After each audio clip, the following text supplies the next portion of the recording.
Señora, yo soy la doctora María del Carmen Rodríguez Ramírez, soy del Instituto Nacional de Rehabilitación y el tema a tratar con ustedes es rehabilitación neurológica. ¿Dónde está Ivonne? ¿La delegada? ¿Ha salido? Ya, a ver.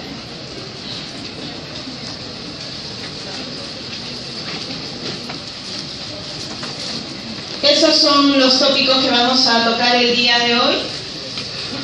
Vamos a tratar de hacerlo ágil y ameno, con que ustedes sepan el 20% de lo que vamos a hablar. Nos vamos a ir tranquilos y contentos. Muy bien.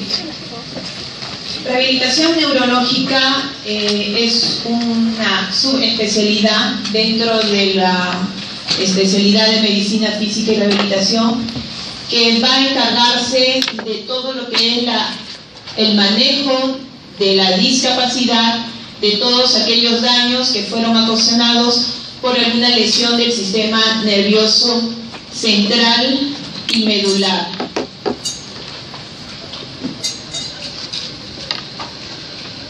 Específicamente vamos a tratar de la rehabilitación integral en accidentes cerebrovasculares. Por los grupos de práctica que están yendo a rotar al INR, sé que ustedes ya llevaron el curso de neurología. La mortalidad de un accidente cerebrovascular va a ascender de un 21 a 25% en la fase aguda, sobre todo si la causa es de tipo hemorrágica, y si es de tipo isquémica es en menor frecuencia. De esa cantidad, a los 6 meses los pacientes pueden fallecer en un 60% debido a complicaciones cardiopulmonares.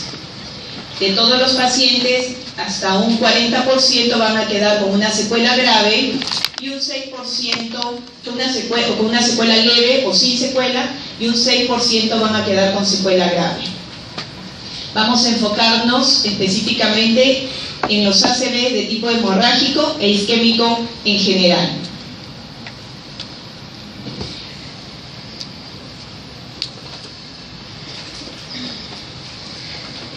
No vamos a hablar de la fisiopatología propia de por qué se produce un accidente cerebrovascular, sino más bien cómo este puede repercutir en su cuadro clínico y en el manejo posterior.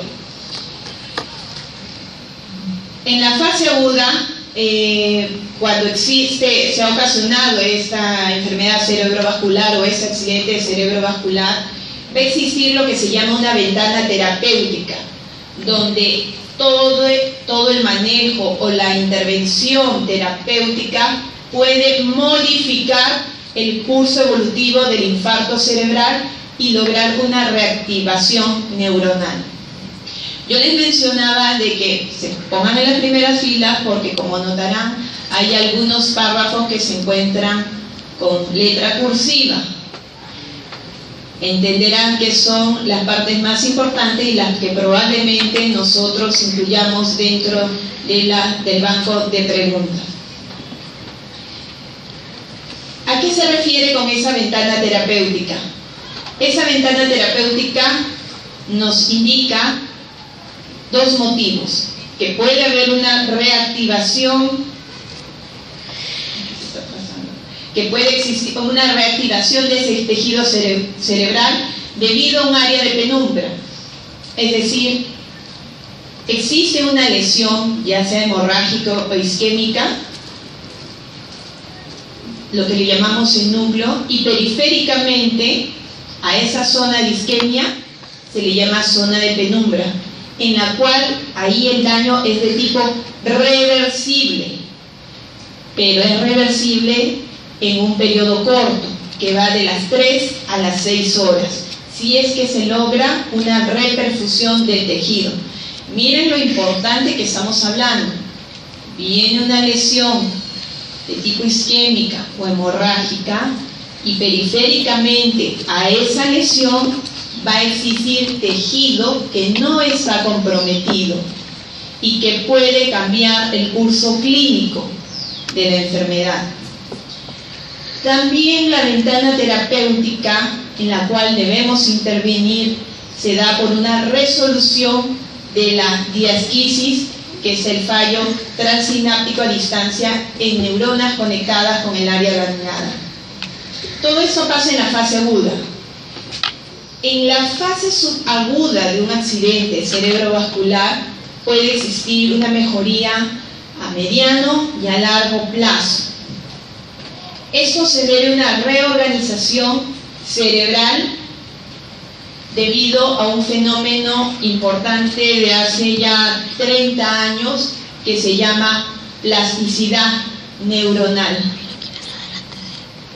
¿Alguien sabe qué es plasticidad neuronal?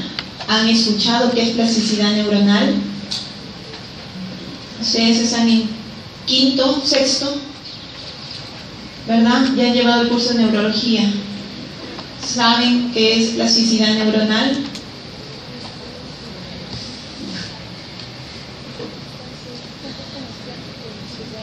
No se preocupen, que ya lo vamos a detallar. La rehabilitación en los primeros fases del accidente cerebrovascular va a ser de importancia, ya que va a mejorar la autonomía funcional y eso va a hacer que el paciente regrese en forma precoz a su domicilio, por lo tanto va a disminuir los días de hospitalización. Por lo tanto, el enfoque terapéutico va a estar en 4 pilares. Prevención primaria, el 2, diagnóstico y tratamiento urgente, la prevención secundaria de las recurrencias y la rehabilitación.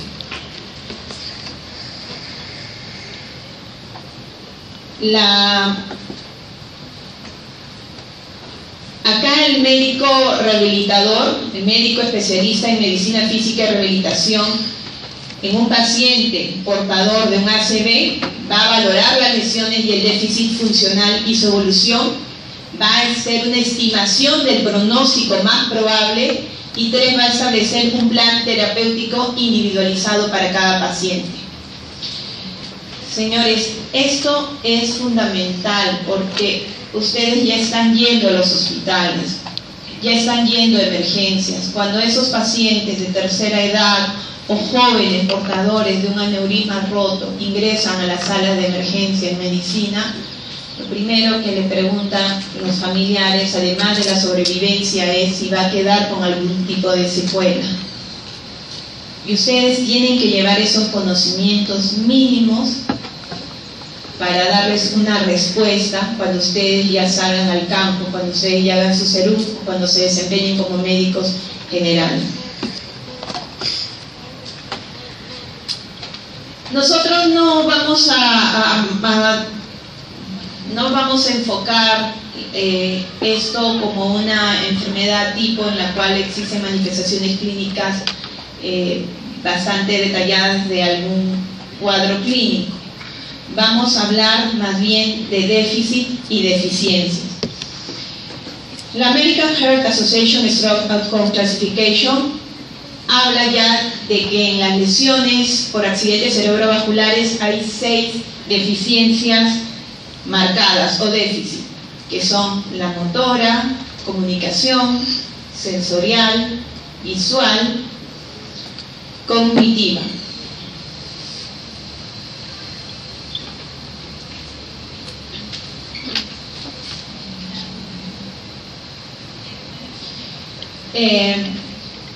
Nuestro examen clínico no es un examen clínico típico del que se hace en neurología, donde además se busca todo lo que son los signos blandos o los signos duros, sino más bien nosotros nos enfocamos a hacer una búsqueda según las escalas de valoración funcional, que para nosotros va a constituir la principal herramienta de diagnóstico, porque nos va a expresar resultados que son objetivos y cuantificables.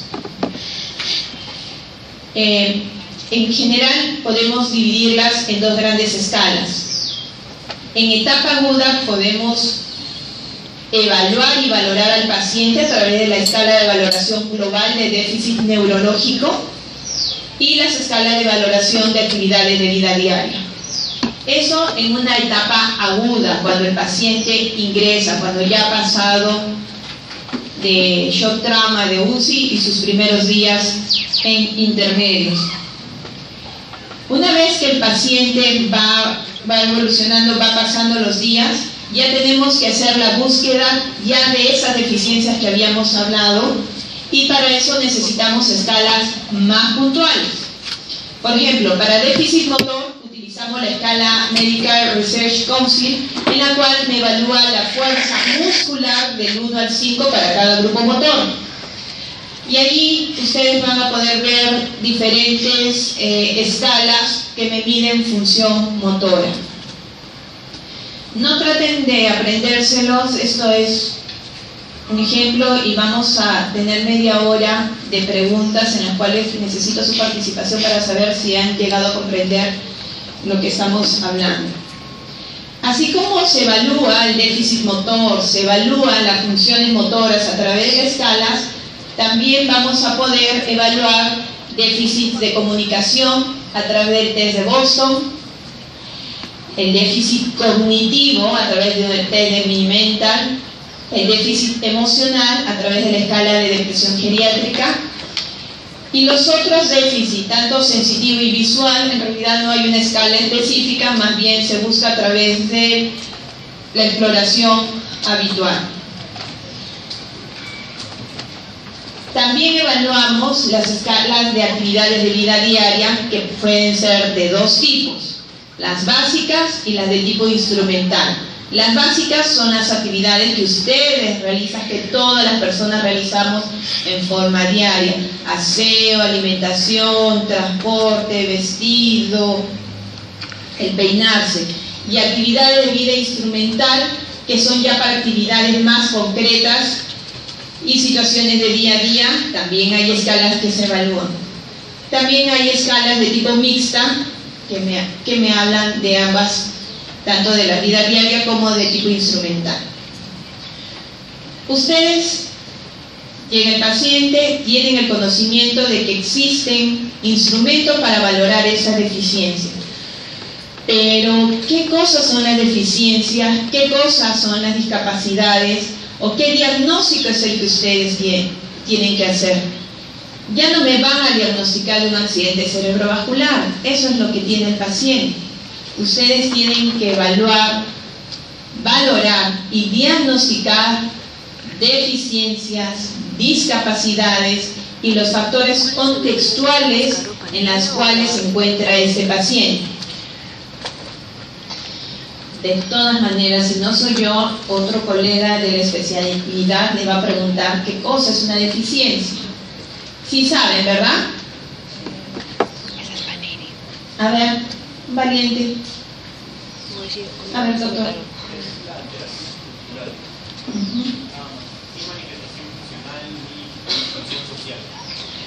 ¿Quién mejora la definición del doctor? Que está bien, pero me ha dicho solo estructural. O sea, es la alteración funcional. Sí, doctor. También es funcional. También es de función. Una alteración o una deficiencia de alguna función y o estructura. Muy bien. Y para los que están en la cuarta fila, al último.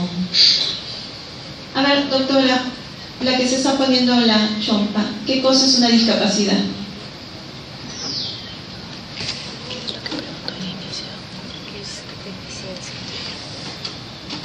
Su compañero que está delante, usted, el que está con celular, creo. El que está detrás del polo blanco. Sí, doctor o doctora, no. Ya. ¿Qué cosa es discapacidad? Sí saben, ustedes ya van rotando 2 semanas en los servicios de rehabilitación. ¿Cómo no van a saber qué es discapacidad?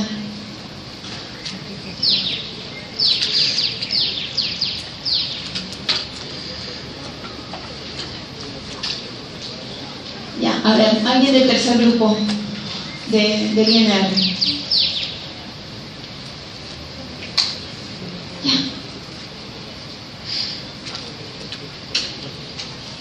¿Qué es discapacidad?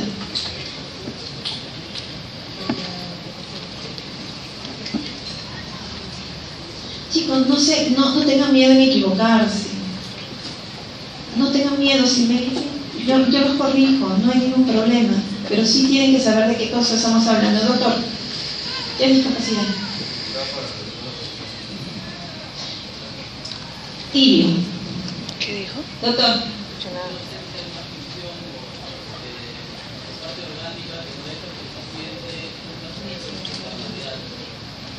Esa es deficiencia.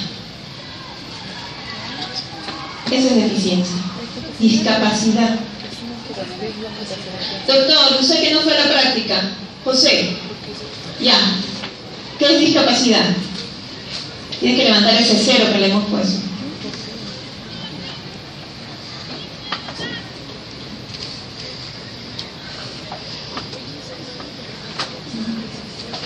Segundo grupo. ¿Dónde es el segundo grupo? Por favor, tengo esperanzas en el segundo grupo. Hay una chica, Zabaleta. Ya, a ver. Doctora, ¿qué es discapacidad? Es la disminución o ausencia de capacidad de poder realizar una actividad. Es la limitación de una actividad. Eso es la definición desde un enfoque médico. Pero como ya no estamos, ya la medicina ha evolucionado, acuérdense que ya la rehabilitación lo estamos hablando desde un punto de vista biopsicosocial, porque así es como se manifiesta la persona. Por lo tanto, la discapacidad es la interacción de una persona que tiene una limitación en una actividad en un entorno. Sin un entorno no puede existir limitación de la actividad, ¿verdad? Eso es discapacidad. Sí, lo escucho, doctor. Y en ese entorno, ¿cómo nosotros podríamos definir minusvalía? Ya, muy bien. Minusvalía es un término ya peyorativo que ya no se utiliza.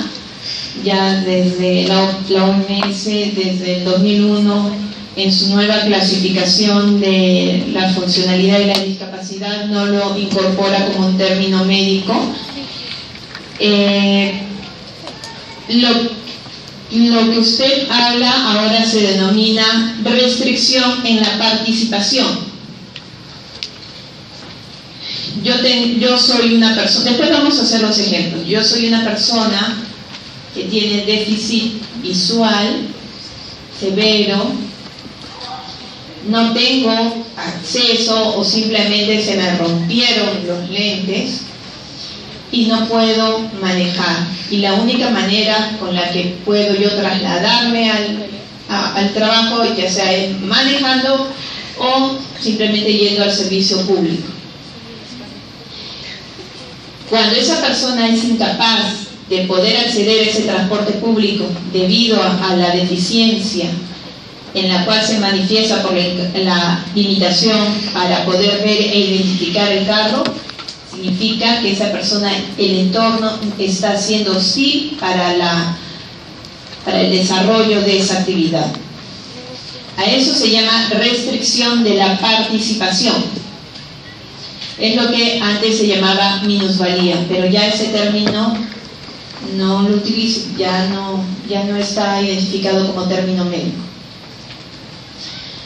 Para eso existe el CIF, ese libro rojo, y como autoridad, ya que trabajamos en el Instituto Nacional de Rehabilitación, cuando mañana vayan a sus prácticas, le preguntan a sus médicos, tutores, doctores, ¿tienen el CIF? Hace 2 años salió ya la norma técnica para la aplicación del CIF en todos los servicios de rehabilitación en el país, así que ese libro, por lo menos sus tutores sí lo deben conocer, al revés y al derecho.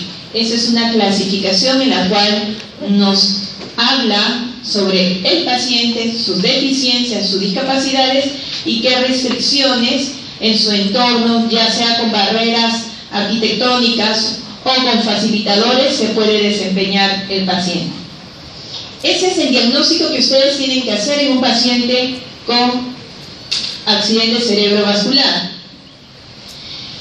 Una vez que ustedes han identificado cuáles son las deficiencias, discapacidades en un paciente, ya sea con ACV isquémico o hemorrágico, ustedes son capaces de dar un pronóstico. ¿Qué es lo que los familiares preguntan? ¿Cómo va a quedar mi familiar? ¿Cómo va a quedar el amigo o el familiar cercano? Y ustedes tienen que dar una estimación a mediano y a largo plazo para poder dar objetivos realistas y poder ver la planificación. Para ustedes poder dar, como habíamos manifestado al inicio, tenemos que saber primero si es de tipo ACV isquémico o ACV hemorrágico. ¿Cuáles son los de peor pronóstico? Sin que tengan que leer toda la diapositiva. Muy bien. Los de isquémico porque tienen su zona de penumbra. ¿Ok? Entonces, en el ACV isquémico existe una porción central donde se localiza la isquemia, donde es profunda y irreversible. Ahí no podemos hacer nada. Pero periféricamente vamos a encontrar, sí, una integridad estructural. Eso se llama zona de penumbra. Pregunta también. En cambio, en el ACV hemorrágico va a existir un hematoma que se va a acompañar de un edema y esto va a provocar una comprensión una isquemia por comprensión del parénquima, y también puede haber bloqueo de la circulación del líquido cefalorraquídeo, por eso que tienen peor pronóstico. En un paciente con recuperación favorable de su déficit, la mejoría transcurre al inicio, debido a que se recupera esa zona de penumbra en la parte periférica de la isquemia. En contraposición a la mejoría a largo plazo, ¿qué es lo que hablamos de la plasticidad neuronal?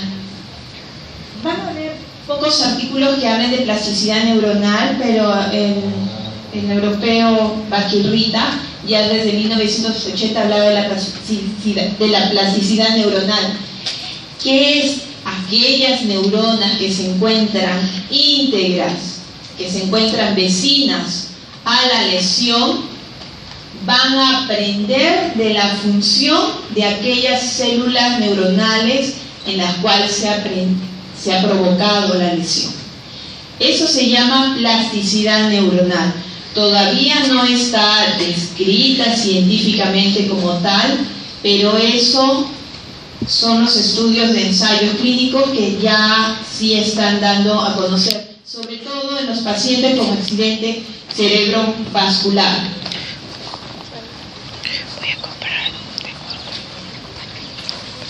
Ojo que estamos hablando ya de una persona adulta. La rehabilitación neurológica que hablamos es en un sistema nervioso maduro, diferente a un enfoque de niños, en la cual todavía es un cerebro en crecimiento. Muy bien. También ustedes cuando vean a un paciente que ingresa a emergencia, también tienen que ver otros cuando ya pasen a las salas de hospitalización de medicina, van a ver otros factores de riesgo. Si el paciente no mejora en los primeros días y ni siquiera en el tercer mes hay algún signo de mejoría, ese paciente tiene mal pronóstico. En cuanto a la intensidad de la deficiencia, si se presentan lesiones o deficiencias de la comunicación severas, también tiene mal pronóstico. Edad también es obviamente más edad, y sobre todo en aquellos ACV de tipo hemorrágico.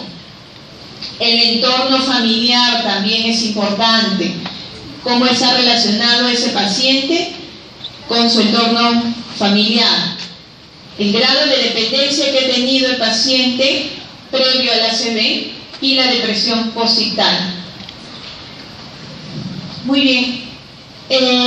Acá hablando ya, vamos a hablar del tratamiento de rehabilitación. Vamos a hablar de dos tipos. Aquellos en las cuales es un ACV en la cual se le denomina estable, en la cual la clínica permanece sin cambio más de 24 horas, sobre todo para aquellas lesiones en el territorio carotideo y aquellas más de 72 horas para las lesiones que se ubican en el territorio de las arterias vertebrovacilares, o en aquellos ACVs establecidos o permanentes que se considera la tercera semana. Ojo, son dos tipos, es el mismo ACV, pero en fase diferente. No está indicada la rehabilitación en aquellos ACVs de tipo progresivo en los cuales todavía no termina de evolucionar. También, más que contraindicado, hay que tener mucho cuidado, hay que valorar bien en aquellos pacientes en los cuales la capacidad de aprendizaje va a ser pobre o nula, ya que sus medidas terapéuticas más serán de tipo paliativo. Muy bien, ¿qué van a encontrar? Ustedes los llaman, ustedes son especialistas, están en un hospital general o en un hospital neurológico y nos llaman: doctora, el paciente ha tenido hace 48 horas, ha tenido su ACV isquémico, nos llaman para UCI y le dicen: establezca, diagnostique y establezca su plan terapéutico. Es un paciente todavía en el periodo agudo, donde el signo predominante al inicio va a ser la hipotonía, al inicio. Como todo paciente que se encuentra en unidad de cuidados intensivos, lo primero que van a ver es evitar que aparezcan trastornos respiratorios y también cutáneos. Se van a indicar colchones antiescaras, van a indicar medidas de cambios posturales.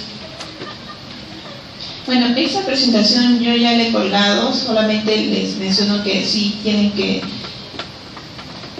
estar más alerta en las letras cursivas.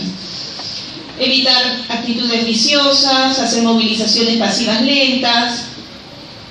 Tienen que iniciar con el equilibrio de tronco y sedestación, estimular sensorialmente el hemicuerpo afecto, y se puede también indicar terapia ocupacional para adquirir autonomía elemental.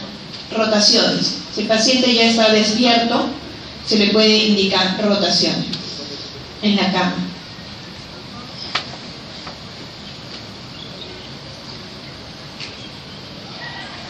En el periodo subagudo ya está reapareciendo y aparece la espasticidad. A ver, doctor, sé que ha levantado la cabeza. ¿Qué es el síndrome espástico? En la esquina. Ajá, ¿qué es el síndrome? No me diga qué es el síndrome espástico, dígame por qué signos se está formando. Porque vamos a hablar ahora frecuentemente de espasticidad. Hipotonía, sí saben qué es hipotonía, ¿no? Bajo tono. Pero ¿qué es espasticidad? Y es un término que siempre van a hablar y siempre confunden.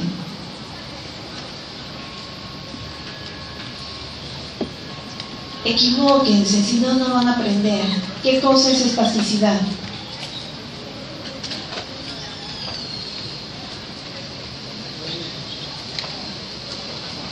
Espasticidad es un término ya clínico, no es un término más la cual van a ver en sus libros de neurología básica. A ver, doctor, ¿qué es espasticidad? ¿Acciones voluntarias? Es parte de, ya me ha dicho un signo. ¿Qué más? ¿Pero cuál es el signo más importante de la espasticidad? Lo saben. Segundo signo importante. ¿Y cuál es el primero? ¿Cómo se llama eso, doctora? Está bien, pero ¿cómo se llama eso?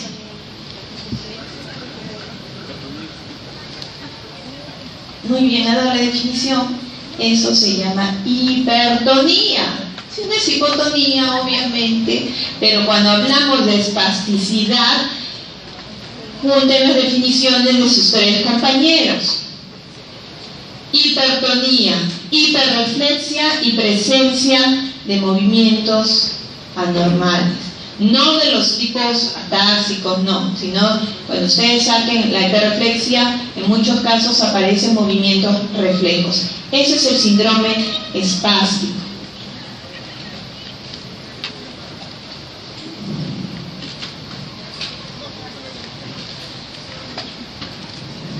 Vamos a ser bastante puntuales. Primero porque yo quiero mucho la universidad y segundo porque vengo del INR y en la cual el chico de segundo año de tecnología médica se sabe al revés y al derecho qué cosa es un síndrome espástico.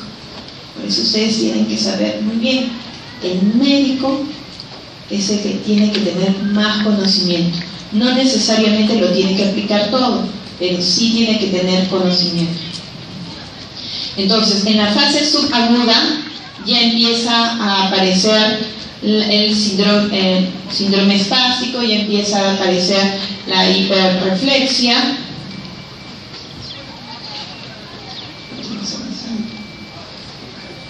Y ya va a aparecer los signos de recuperación motora. Esa es la fase de rehabilitación propiamente dicho, en la cual ya se indica todo un programa de rehabilitación. Y acá es importante, desde el mismo momento que el paciente es consciente, que intervenga en forma activa en su recuperación.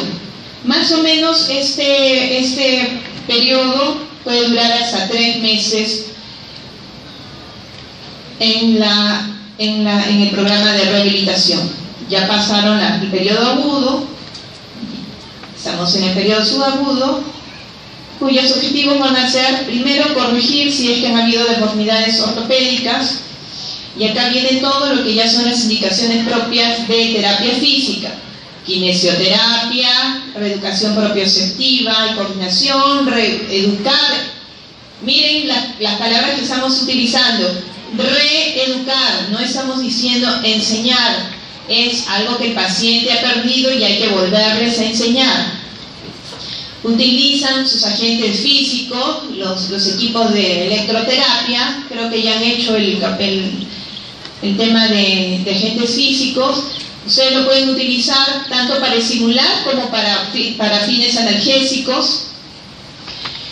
Y el periodo de estado, ya pasaron la fase aguda, subaguda y el periodo de estado.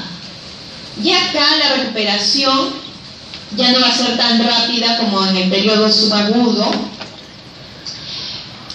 por lo que las medidas terapéuticas que usted instale no va a ser tanto el déficit perdido, porque probablemente esa deficiencia se quede en forma estable, sino más bien va a adaptar la funcionalidad que tiene el paciente en ese momento en relación a su entorno. Es decir, ya llegó el paciente hasta más de un 80% de su funcionalidad. A partir de ahí tenemos que continuar con la terapéutica previa, seguir mejorando algunas alteraciones de tipo musculoesquelética que puedan presentarse. Eso generalmente pasa en aquellos ACVs en las cuales el periodo neurológico es corto. Pero cuando ya esa lesión es permanente, más allá del 3er mes, ustedes tienen que enfocarse de manera ya un poco más que agresiva, diremos, más detallista. Tienen que hacer prevención y tratamiento de las complicaciones. Ya pasaron su tiempo, tienen que seguir cuidando la piel. Si es un paciente que ha tenido hemorragia en el tálamo, muy probablemente ese paciente se encuentre en decúbito dorsal obligado. Tienen que evitar que aparezcan las úlceras por decúbito. Tienen que evitar que existan lesiones de tipo estructural articular. Pie equinovaro, rotaciones externas de cadera, el miembro superior, lesiones de hombro. Hay mucho síndrome de hombro doloroso en pacientes con más de 3 meses de ACV, y la presencia de trombosis venosa profunda. Y eso es debido a la inmovilidad de pacientes, la inmovilidad de las diferentes partes del cuerpo del paciente. Se recomiendan cambios posturales frecuentes, igual colchón antiescara, mantener el miembro superior en rotación externa. ¿Sí saben cuántos movimientos articulares tiene el hombro?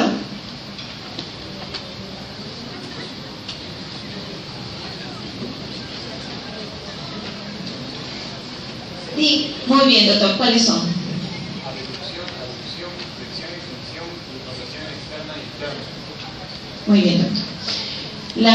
La posición que se utiliza para esos pacientes que no movilizan, si es una hemiparesia derecha, es la de rotación externa del hombro en 45 grados, junto con abducción, y tener el miembro superior en supinación. También hay que encargarse del paciente más de 3 meses ACV, hay que ver que no exista disfagia. Acuérdense, más del 50% de pacientes tiene riesgo a una aspiración traqueal y neumonía. No dejen de lado esto. Miren, hemos tenido el año pasado el papá del jefe de la oficina personal. Estaba recuperándose, iba por su 4º mes y de pronto lo llaman porque le estaban dando desayuno y el señor simplemente se desmayó y lamentablemente falleció. Y es porque se aspiró. Acuérdense, ellos tienen disfagia, tienen problemas, más aún si es un paciente mayor, tienen problemas con los músculos encargados de la deglución.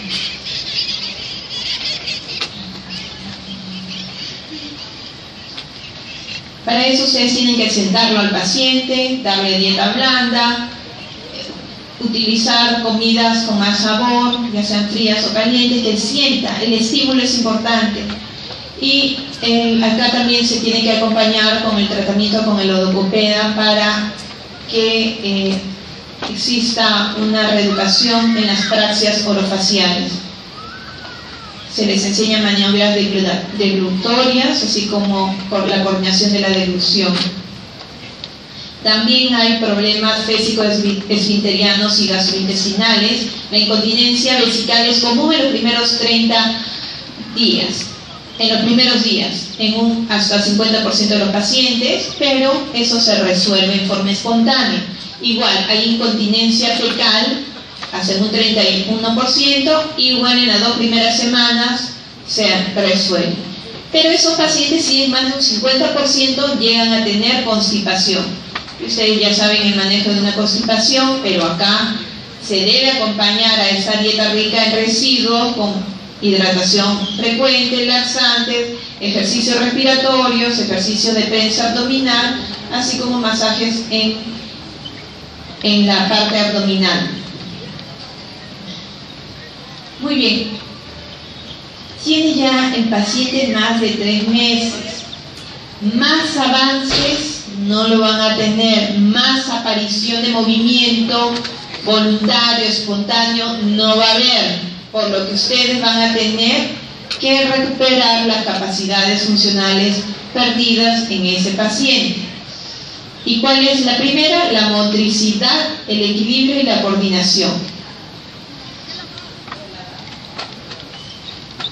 Para esto existen varios métodos terapéuticos. Con que se aprendan el nombre por lo menos de 3 vamos a estar tranquilos. La técnica de Bobart o del neurodesarrollo, en la cual eso ya es un manejo fisioterapéutico, es decir, el tecnólogo lo hace, el médico indica aplicación de la técnica de Bobart y el tecnólogo lo tiene que hacer. El tecnólogo sabe muy bien a qué se refiere la técnica de Bobart, en la cual acá lo que se hace al paciente es buscar aumentar el tono muscular a través de técnicas de inhibición del movimiento patológico, método de Kavak o facilitación neuromuscular propioceptiva, en la cual intenta mantener un movimiento voluntario a través de estímulos simultáneos y sincronizados, el método de Perfetti, el método de Brunson, contrario al de Bobart, en la cual el paciente tiene una hemiparesia derecha. El paciente está con rotación interna, flexión de codo, flexión de muñeca, pulgares oculto, y el reflejo que hace el paciente se le dice levanta la mano y el paciente levanta el brazo y el paciente hace eso. Lo que hace el método de Brunson es utilizar ese movimiento reflejo para que agarre la cuchara. O sea, es a través de esos reflejos que tiene el paciente, esa metodología de Brunson. También tenemos al método de Volta, pero sobre todo Volta lo utilizamos en niños. Vamos a hacer la rehabilitación de la marcha, en la cual va a existir una progresión de ejercicio. Es una hemiparesia. Ustedes dicen, bueno, es una hemiparesia, todavía no se puede parar. Pero ¿para qué vamos a trabajar con ejercicio desde el decúbito? Porque la postura de sedestación es importante para la bipedestación. Todos los seres humanos hemos pasado eso. Para aprender a pararnos, nos hemos sentado primero, y eso es lo que se busca con el paciente. No es que el paciente tiene la lesión y todavía se puede parar de frente, lo mandamos a la marcha. No, al paciente se le coloca en colchoneta, se le hace ejercicio desde el decúbito, las traslaciones, la sedestación, y luego se le coloca en 4 puntos para que luego ya haga el traslado a bipedestación. Una vez que se hacen esos ejercicios fisioterapéuticos, se lo manda al paciente a las paralelas, luego al andador, y luego se le, en el mejor de los casos, hace marcha independiente, ya sea con o sin ortéticos. Y es algo que siempre hay. Una vez que el paciente adquiere eso, la marcha es algo, todos los días tiene que practicar eso. La espasticidad es la postura, en este caso en un ACV, todo lo va a tener en sinergia flexora. ¿Saben a qué me refiero cuando hablo de sinergia? Por ejemplo, decimos sinergia flexora de miembro superior. ¿A qué me refiero? ¿O qué cosa creen que es sinergia? ¿Qué les suena sinergia? Muy bien, doctor. Y sinergia flexora, entonces, es flexión de codo, de muñeca, de dedos, rotación interna de hombro. Lo mismo pasa en miembro inferior, rotación externa, flexión de rodilla, y sí se acompaña de un equinopado.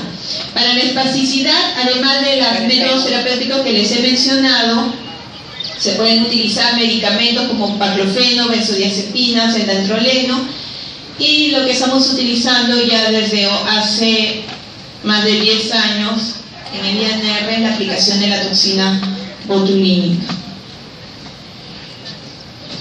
Eso es en cuanto al tratamiento motor en un paciente con ACV ya instaurado permanente. Pero también hay deficiencias en la comunicación de tipo afasia, ya sea de expresión o de comprensión. También existe disartria. El término de disfasia significa una afasia incompleta, la verdad que ya no se utiliza mucho en la terminología actual. Y todas las fascias tienen que ser tratadas. Aún así sea de comprensión, ya se le tendría que educar al paciente. El paciente no entiende, pero se utilizan métodos, en este caso lúdicos, para que puedan por lo menos hacer un lenguaje básico. Esto es un poco más larga que el movimiento, porque es una función mental superior, dura de 3 meses a 12 meses. Eso no necesariamente significa que el paciente tenga que estar hospitalizado ni nada, porque el tratamiento lo puede ser en forma ambulatoria.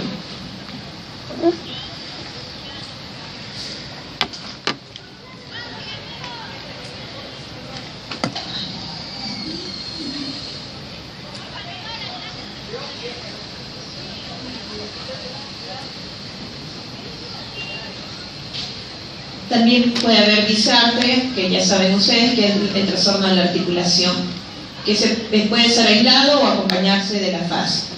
También hay alteraciones de la somestesia. Ya, atrás, ¿qué cosa es la propiocepción?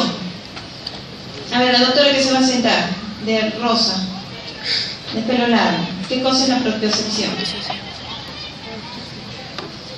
¿Qué piensan que es la propiocepción? Doctora, ¿usted está sentada o parada?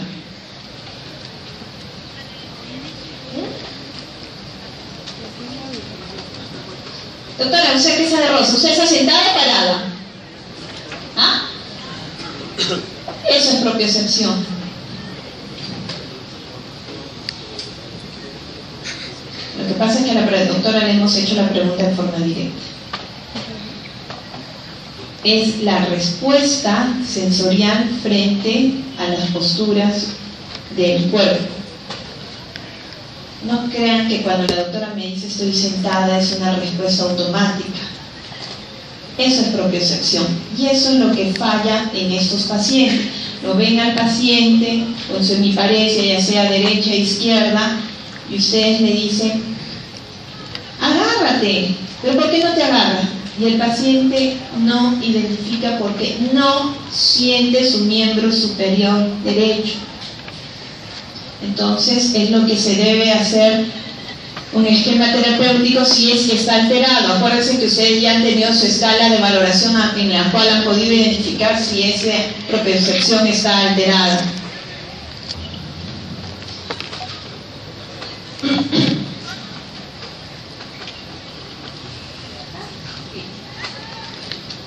Se nota que nos queremos ir.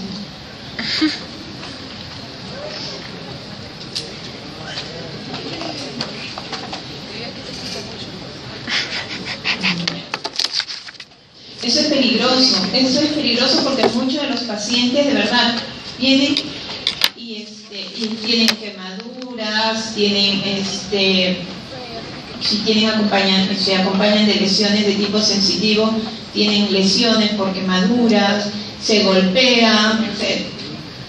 El paciente dice, doctora, mi papá tiene todo arañado, toda la manito. Porque el papá, la cama para proteger al paciente lo pusieron al lado de la pared y el paciente cada vez que se golpeaba contra la pared.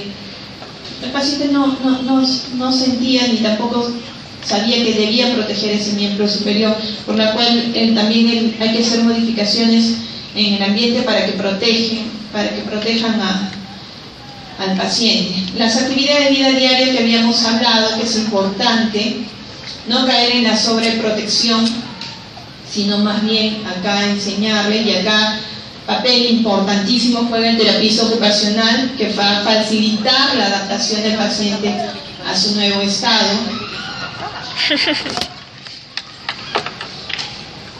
Cuando ya hablamos de adaptaciones funcionales residuales es cuando ya el paciente ya pasó generalmente sus 6 meses, ya hablamos de la fase final del tratamiento, en la cual el objetivo ya no es recuperar, sino ver bien qué cosa que podemos estar haciendo como prevención terciaria, ver si necesita ortesis, ayudas técnicas, recomendaciones para adaptaciones en el hogar, tanto al paciente como a sus cuidadores. Las últimas recomendaciones son de que generalmente un buen esquema de tratamiento de rehabilitación, si ustedes lo ven desde la fase inicial, dura aproximadamente 6 meses y ustedes les pueden dar el alta. Ojo, que alta no significa que el paciente salga sin ningún tipo de deficiencia, sino que el paciente sale de alta con el máximo grado de funcionalidad en la cual ustedes han planificado. Probablemente el paciente aún siga teniendo su equinovaro, sin embargo, no necesariamente tiene que estar en terapia por años y años y años. Un paciente más de un año en terapia, un paciente se ve con terapia, significa que pasa algo con ese esquema de tratamiento. No podemos maltratar así a las familias. El familiar sí se siente bien porque tiene que llevar al paciente. Con eso ellos saben que están haciendo bastante, pero ustedes tienen que hacer su planificación de su tratamiento en forma correcta. Esa es la bibliografía que se recomienda, que está colgada. Muy bien, hay varios aspectos que no nos hemos detallado porque, vuelvo a repetir, sabemos que ustedes ya han llevado su curso de neurología, pero necesito que pregunten. Porque lo que no pregunten también lo vamos a colocar dentro de las preguntas. ¿Qué no han entendido de toda esa presentación? Los chicos de atrás que han estado tan calladitos. Sí han tenido, ¿no? Amistades, familiares que han tenido un ACV. Sí, ¿no? Sí, porque sí.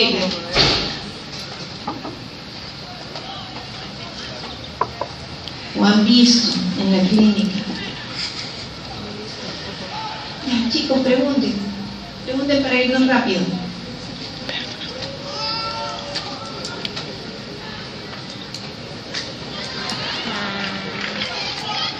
A ver, sí, doctor.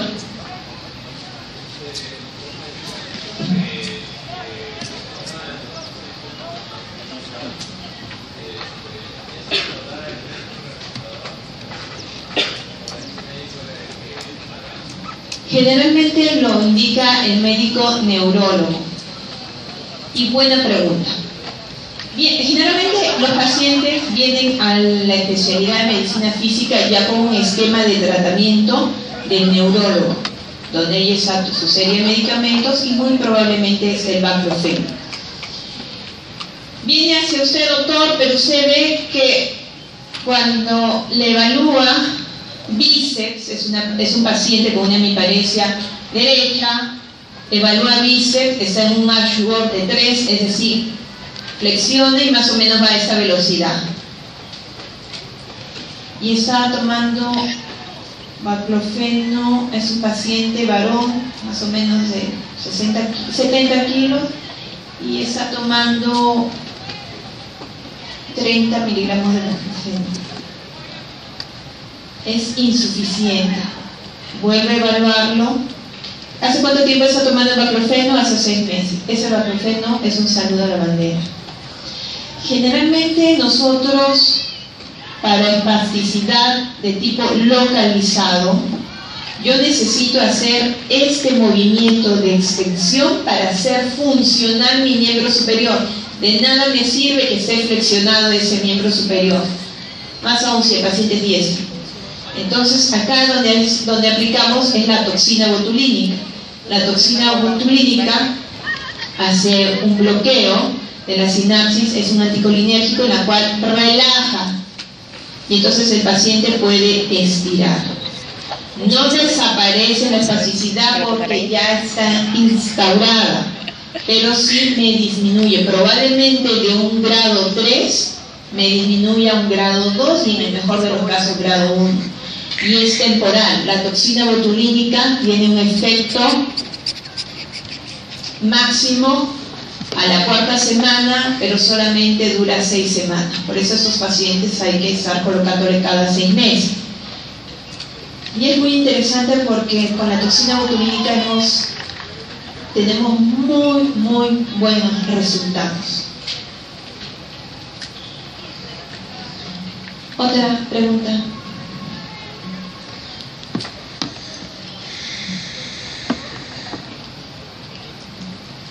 ¿Qué cosa más les interesa? Eso es algo complejo que cuando ustedes vean, por favor, no miren a un costado. No todo en neurología son convulsiones, no todo son dolor de cabeza. Eso complejo es lo que ustedes tienen que aprender para saber qué medidas. Muy probablemente se encuentren con ese tipo de pacientes cuando ustedes salgan como médicos generales en sus segundos. Y ustedes tienen que saber qué hacer. Le dicen, doctora, y a ver, ¿y el cuero de vaca le puedo poner en el colchón de mi papá? Es lo que le van a preguntar, ustedes se van a ir a hacer sus segundos. ¿Cuero de vaca? ¿Qué le dirían ustedes? Si quiere que lo ponga. Sí, es lo que preguntan. Le van a preguntar.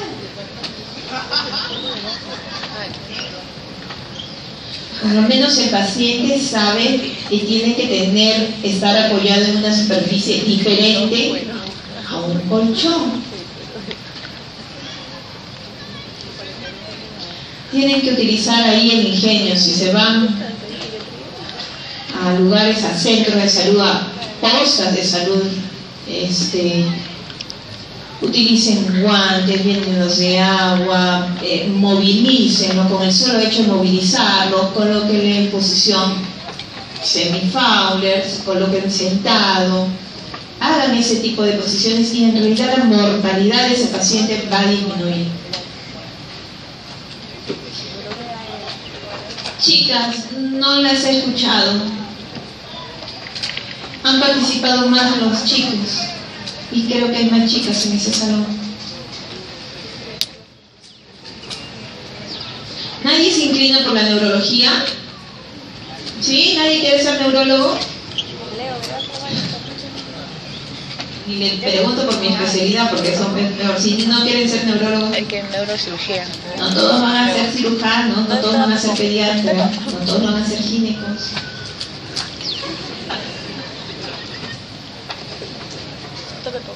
¿Qué más? ¿Qué más les interesa de una rehabilitación en un accidente cerebrovascular? Pero mira, ¿tú vas a cortar o no? ¿Cortar? ¿Quieres ser cirujana?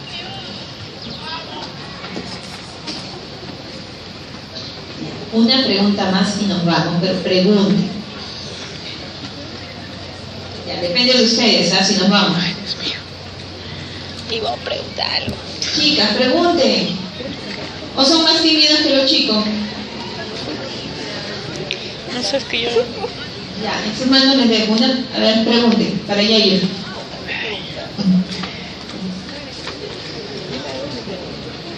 Es que no sé.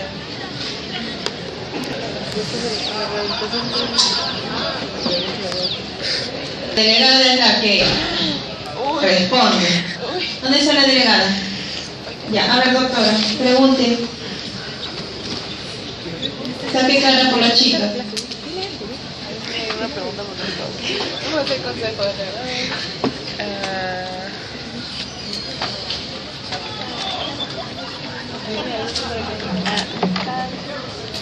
de revaluaciones. Revaluación. ¿Cada cuánto tiempo pides revaluación? Cada cuánto tiempo tengo que hacer una reevaluación del paciente después de la terapia. Dependiendo de su esquema terapéutico. Lo que la doctora ha preguntado sí es importante. Dice, ¿cada cuánto tengo que hacer? A ver, doctor, a ver si ponemos, si usted, doctor del fondo. La doctora está preguntando cada cuánto tiempo son los controles. Primero depende de la fase con que esté el paciente. Si es fase aguda, subaguda o ya está en la fase estable. Obviamente si es agudo se tiene que visitarlo todos los días. UCI es todos los días. Si es en la fase subaguda, está en hospitalización, tiene que hacer su visita con una instauración de una semana, cambiando el protocolo de tratamiento de rehabilitación. Es diferente el protocolo de tratamiento neurológico. Y ya cuando son controles en consultorio externo, tiene que terminar su esquema de terapia. Generalmente acá en el Perú, las terapias indican de 10 sesiones. Los que están rotando en mi policía, ¿están indicando 10 sesiones de terapia en general o indican 8 sesiones de terapia? 10. 10. 10. Sí, en el INR también 10. Y yo les cuento un secreto a voces, que no solamente pasa en el Perú, pasa en todos los países. Nadie ha demostrado, a través de un trabajo de investigación, por qué es ese número mágico de 10. ¿Por qué no es 12? ¿Por qué no es 15? ¿Por qué no es 8? Todo el mundo dice los 10 y así se ha quedado a través de los años y los años y 10. Pero generalmente conforme termine su ciclo de terapia. Y depende, doctora, como usted habrá podido escuchar, hasta los 6 meses, y después de los 6 meses, ya en realidad usted le tendría que dar alta con todas las deficiencias que el paciente no haga nada. Señores, la clase está colgada, ustedes ya manejan eso mejor que yo. Pero está Pongan colgada. atención. Está colgada. ¿Dónde? ¿Así nos ha dicho ahorita? Por el bien de todos nosotros, porque igual ustedes van a ser médicos, evalúen y traten al paciente como si fuera un familiar cercano. y en la evaluación y el tratamiento precoz está el éxito de la recuperación. Pueden visitar